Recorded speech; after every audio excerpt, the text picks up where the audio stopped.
강선TV 시청자 여러분 안녕하십니까? 실버페 온라인 송재혁입니다. 비정치인이 바라본 2022 대선 세 번째 시간에는 JM에게 주고 싶은 선물 개영배라는 제목으로 말씀드려보고자 합니다. 내년 대선이 4개월도 안 남은 시점입니다. 반대당 후보의 지지율은 급등하고 있는데 반해 JM의 지지율은 정체된 채 움직이지 않고 있습니다.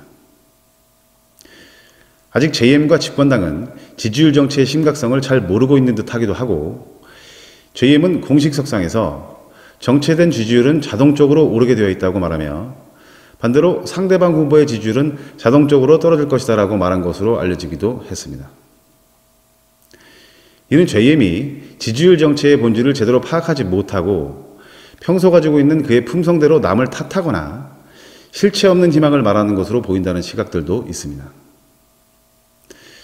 지지율이라는 것은 정치인 본인 스스로 정한다고 되는 것이 아니고 유권자인 국민들이 결정하기 때문인 것이죠.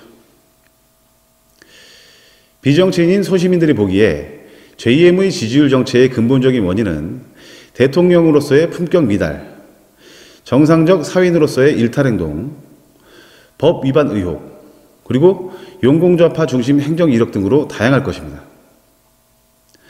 하지만 JM은 무슨 일이 생겼을 때면 내가 무슨 잘못을 했느냐, 그리고 내가 무슨 법을 위반했느냐라고 오히려 반문을 합니다. 대통령이 국무위원을 임명하기 전 청문회라는 것을 합니다. 이 청문회에서는 꼭 국무위원 후보자가 법을 위반한 것만 따지지는 않죠. 과거 사회 통념상 국무위원의 품격에 어긋나는 후보자들은 낙마하는 사례가 빈번했었습니다. 이러한 원칙도 문재인 정부에 들어와서 깨졌는데, 이런 고질적인 부분들이 좌파들의 고질적인 문제라고 볼 수 있습니다.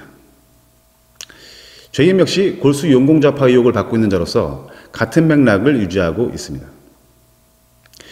그의 형님 정신병원 강제 입원, 형과 형수에 대한 쌍욕 파문, 김부선 씨와의 불륜 스캔들, 변호사 시절 의뢰인을 상대로 한 폭력적 싸움과 비인간적인 욕설, 시의회에서 시의원들과의 고성과 욕설이 오가는 싸움 등만 해도 대통령으로서의 품격에 상당 부분 미달된다고 볼 수 있을 것입니다.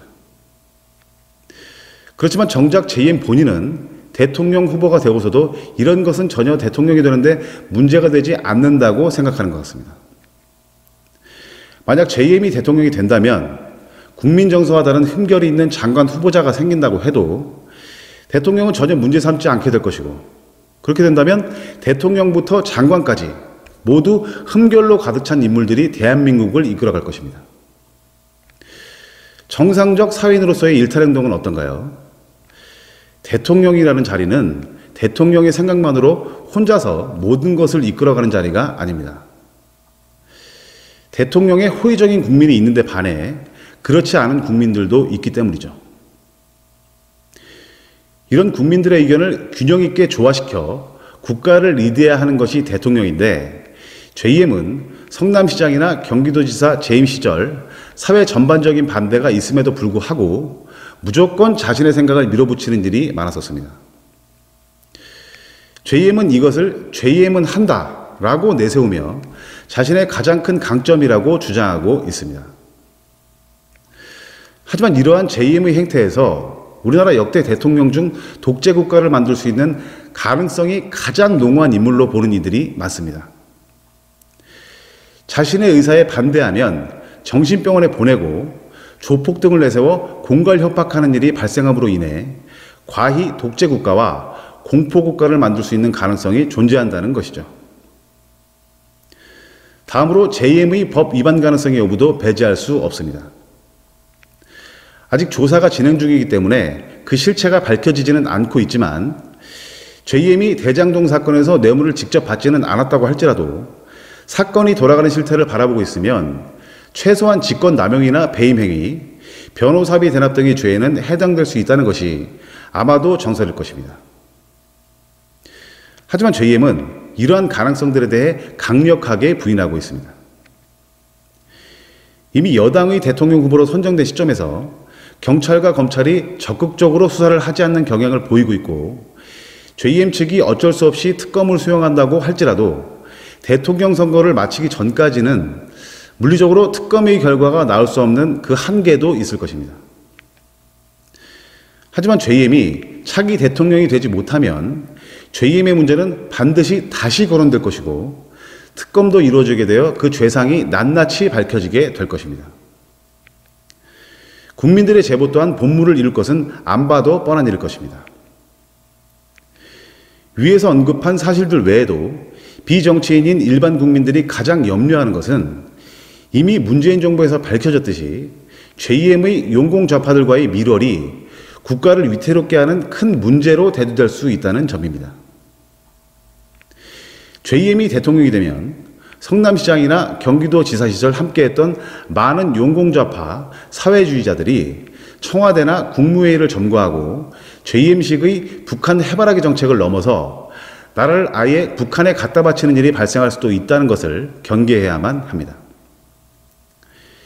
이러한 JM의 문제는 대통령이 되든 안 되든 그 시점만 다를 뿐 결국 JM의 파멸을 가져오게 될 것입니다. 문재인 정부가 했던 적폐청산, 그리고 문재인이 앞으로 당할 비참한 최후의 가능성, 그리고 역대 대통령들이 당했던 퇴임 후 징역형 등의 경험이 JM에게도 닥치지 않는다고 아무도 보장할 수 없을 것입니다. 성남시장이나 경기도지사까지는 JM 자신의 의지대로 열심히 했다고 보는 국민들이 많을 수도 있습니다. 하지만 대통령이라는 자리는 다릅니다. 지금 언론을 뒤덮고 있는 많은 JM의 문제점들을 가짜 뉴스로만 몰아갈 것이 아니고 JM 스스로 현명한 판단을 하길 바랍니다. 이 시점에서 JM에게 개영배를 선물하는 것은 어떨까 합니다. 개영배란 술잔에 70% 이상을 부으면 잔 바닥으로 모두 새어나가도록 설계되어 있는 잔입니다. 원하는 것을 모두 이루겠다는 욕심이 누구에게나 있겠지만 어느 정도 흠결이 있는 사람들의 경우는 자신이 원하는 모든 것을 다 쟁취하려고 하면 안 되는 것입니다. 현명한 조상들이 가득 참을 경계하는 잔을 설명하는 참 이유인 것입니다. JM은 나름대로 장점이 많은 인물일 수도 있습니다만 일국의 대통령이 되기에는 그 흠결 역시 헤아릴 수 없이 많이 존재합니다. 과거 복제소를 만든 황우석 박사, 대통령에 도전한 안희정, 그리고 극단적인 선택을 한 고 박원순 서울시장의 선례가 JM에게 반복되지 않기를 바라며 성남시에서 활동하는 비정치인인 일반 시민의 시각에서 애정 어린 권유를 하고 싶습니다. JM이 대통령이 되면 이민 가겠다는 사람들이 갈수록 늘고 있다는 자조 섞인 소리들을 JM이 직시했으면 합니다. 네, 오늘 여기까지 말씀드리겠습니다. 감사합니다.